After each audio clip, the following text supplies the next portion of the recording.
Good Morning Business, la carte blanche. Chloé Beauvalet, bonjour. Vous êtes directrice générale d'Outsourcia, acteur de l'expérience client, 4300 collaborateurs, une présence dans 4 pays. Vous venez défendre l'utilité d'une direction de la robustesse. Vous avez chez vous une direction de la robustesse. Nous en avons une depuis le 1er juillet. Et alors, qu'est-ce que c'est ?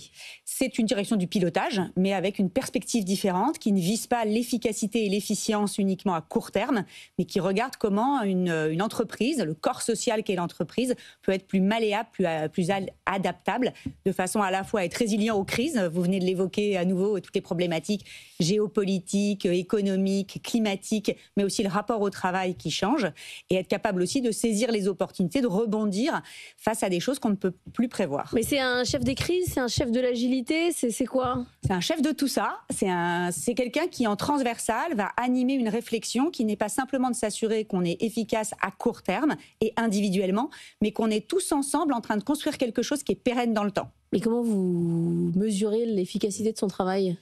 Alors, l'idée, c'est vraiment de regarder la vitesse avec laquelle on va récupérer quand il se passe des pépins, mais aussi de vérifier qu'on a une bonne expérience pour les collaborateurs. On voit souvent, et qui plus est dans nos métiers, chez Outsourcia, nous on fait de la relation client, donc on est toujours en effort pour satisfaire nos clients et les clients de nos clients.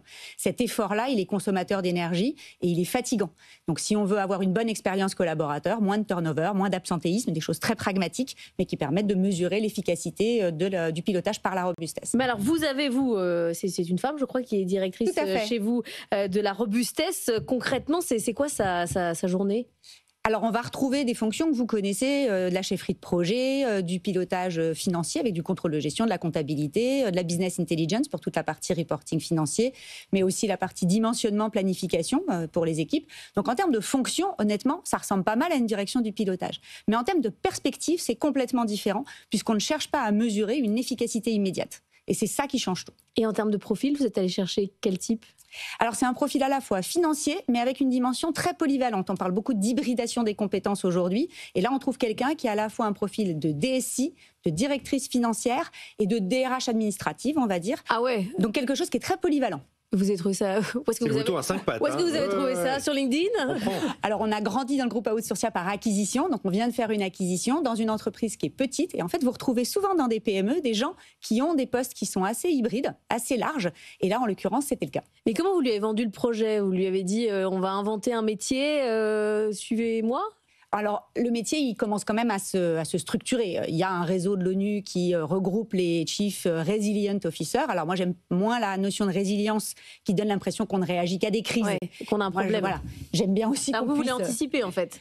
Anticiper, et surtout anticiper l'inanticipable. Quelquefois, on fait des métiers, je vais vous prendre un exemple. Nous, on travaille sur de la relation client, du service client, mais pour autant, on fait des études thermiques de bâtiments ou on fait du recrutement de techniciens en station-service.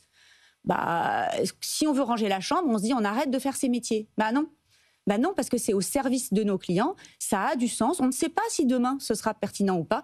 Donc il y a aussi cette capacité à laisser de façon fertile les compétences s'épanouir en se disant qu'on verra bien demain comment tout ça peut reprendre sens. Mais est-ce qu'il y a une partie un peu créative, invention ? Parce qu'il faut inventer des risques qui n'existaient pas. Enfin, le Covid, il fallait quand même avoir un peu d'imagination pour le voir venir. Ouais, c'est ça. Les signes noirs, mais des signes qu'on n'a pas vu venir. Des licornes parfois, tellement ça peut être loin dans la réalité. Des risques qu'on n'a pas vu venir, des opportunités qu'on n'a pas vu venir. Et en fait, c'est aussi d'avoir un terrain fertile de co-création, quelque chose qui est très horizontal, qui permet d'introduire un dialogue finalement entre les équipes, entre les métiers, et éventuellement de les fertiliser avec des approches qui sont un peu différentes. J'étais hier dans une conférence où on parlait des rapports entre l'art et la relation client ou le management. Voilà, il y a aussi des choses quelquefois où on plante des graines et on verra bien ce qui va germer. Vous voyez dans les grosses ETI là, ce type de profil se développer ou pas ? On commence à en voir pas mal. Quelquefois, c'est plutôt sur effectivement les sujets de résilience et d'anticipation des risques. Néanmoins, la notion de robustesse, elle est vulgarisée par Olivier Hamon dans son antidote au culte de la performance. Et on voit de plus en plus de gens qui se posent ces questions pour savoir comment on manage une entreprise aujourd'hui dans un monde qui est beaucoup plus incertain. Merci beaucoup Chloé Beauvalet d'être venue ce matin dans la matinale de l'économie.